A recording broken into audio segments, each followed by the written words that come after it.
TV20 Kannada ವಾಹಿನಿಗೆ ಸ್ವಾಗತ. ಕುಸುಂಬಿ ಯೋಜನೆ ಅಡಿ ಸೋಲಾರ್ ಪಂಪ್ ಸೆಟ್ ಅಳವಡಿಕೆಗೆ ರಾಜ್ಯ ಸರ್ಕಾರದ %50 ಸಬ್ಸಿಡಿ ಜೊತೆಗೆ ಒಟ್ಟಾರೆ %80 ಸಬ್ಸಿಡಿ ನೀಡಲಾಗ್ತಾ ಇದ್ದು ಎಲ್ಲ ರೈತರು ಇದರ ಸದುಪಯೋಗ ಪಡೆಯಬೇಕು ಎಂದು ಹೆಸ್ಕಾಂ ಅಧ್ಯಕ್ಷರು ಆದ ಸೈಯದ್ ಅಜೀಂ ಪೀರ್ ಎಸ್ ಖಾದ್ರಿ ಅವರು ಹೇಳಿದರು. ಬುಧವಾರ ಜಿಲ್ಲೆಯ ಸವಣೂರು ತಾಲೂಕಿನ ಶಿರಬಡಗಿ ಗ್ರಾಮದ ರೈತ ಗಂಗಾಧರ ಪರಮ್ಮನವರ್ ಜಮೀನಿನಲ್ಲಿ ಅಳವಡಿಸಲಾದ ನೂತನ ಸೋಲಾರ್ ಪಂಪ್ ಸೆಟ್ಗೆ ಚಾಲನೆ ನೀಡಿ ಮಾತನಾಡಿದರು. ಕುಸುಂಬಿ ಯೋಜನೆಗೆ ಕೇಂದ್ರ ಸರ್ಕಾರವು %30, ರಾಜ್ಯ ಸರ್ಕಾರ %50 ಸಬ್ಸಿಡಿ ನೀಡುತ್ತಾ ಇದೆ. ರೈತರು ಕೇವಲ %20 ಮಾತ್ರ ಹಣ ಪಾವತಿ ಮಾಡಿ ಯೋಜನೆಯ ಲಾಭ ಪಡೆಯಬಹುದು.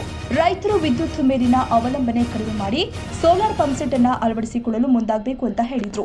ರೈತರ ಕಲ್ಯಾಣಕ್ಕಾಗಿ ರಾಜ್ಯ ಸರ್ಕಾರವು ಕುಸುಂಬಿ ಯೋಜನೆಗೆ ಹೆಚ್ಚಿನ ಆದ್ಯತೆ ನೀಡುತ್ತಾ ಇದೆ. ಸೋಲಾರ್ ಪಂಪ್ ಸೆಟ್ ರೈತರಿಗೆ ವರದಾನವಾಗಿದೆ. ಸೋಲಾರ್ ಪಂಪ್ ಸೆಟ್ ಮೂಲಕ ಹಗಲು ಹೊತ್ತಿನಲ್ಲಿಯೇ 8 ಗಂಟೆಗಳ ಕಾಲ ನಿರಂತರ ನೀರು ಪಡೆಯಬಹುದು ಅಂತ ಫಲಾನುಭವಿ ರೈತರು ಮೆಚ್ಚುಗೆ ವ್ಯಕ್ತಪಡಿಸಿದ್ದಾರೆ. ಈ ವೇಳೆ ಮಾಜಿ ಪುರಸಭೆ ಅಧ್ಯಕ್ಷ ಬಾಬಾ ಹುಸೇನ್ ಗೌಡಗೇರಿ, ಜಾಕೀರ್ ಅಹಮದ್ ಪರಾಶಾ, ಕಿಮ್ಮಣ್ಣ ಲಮಾಣಿ ಸೇರಿ ಮತ್ತಿತರರು ಉಪಸ್ಥಿತರಿದ್ದರು.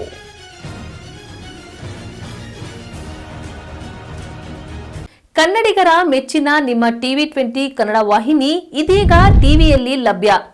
ಕರ್ನಾಟಕ ಮತ್ತು ದೇಶ ವಿದೇಶದ 360 ಡಿಗ್ರಿ ಸುದ್ದಿ ವಿವರವನ್ನ ಪಡೆಯುವುದಕ್ಕೆ TV20 ವಾಹಿನಿಯನ್ನು ಲೈಕ್ ಮಾಡಿ, ವಿಡಿಯೋಗಳನ್ನು ಶೇರ್ ಮಾಡಿ, ಕಮೆಂಟ್ ಮಾಡಿ, ಸಬ್ಸ್ಕ್ರೈಬ್ ಮಾಡಿ.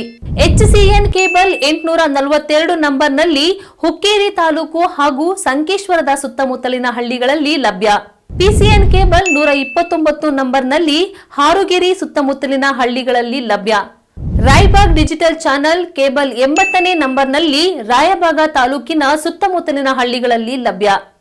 UDCN ಕೇಬಲ್ ನೆಟ್ವರ್ಕ್ ಉಗಾರ ಸುತ್ತಮುತ್ತಲಿನ ಹಳ್ಳಿಗಳಲ್ಲಿ ನಿಮ್ಮ TV20 ಕನ್ನಡ ವಾಹಿನಿಯೂ ಲಭ್ಯ.